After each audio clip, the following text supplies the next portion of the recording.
Day 3 na sa akong OJT as a caregiver in a children's hospital.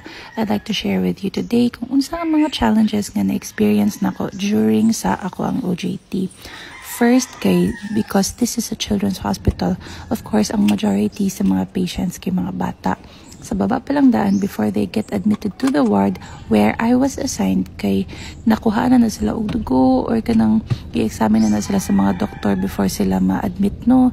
Unya mahadlok ang uban og mga medical practitioners, so kanang pag makita sila nga naka-scrubs, naka-gloves, naka-hairnet, mohilak na sila padulong pagani ka. So natay mga dapat buhaton for our patients, like to get their VS, to question them like kung na sila mga issues with allergies or whatever.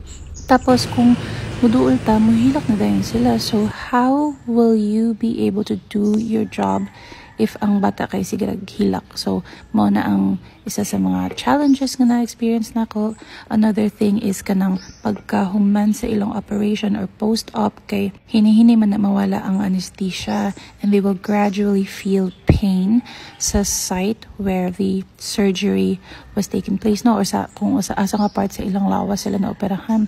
Magsige na sila hilak, and not to isa nga kanang dili gud siya mosugot nga EVS siya pag kato akong ingon nga padulong pa lang ka mohilak na sila. So how will you be able to contain ing ani nga situation sa mga bata? Aside from the patients kay ilaha pong mga watchers, some watchers kay very particular good with how things should be done and ana. So how will you handle ing ana ng mga watchers? So kato lang.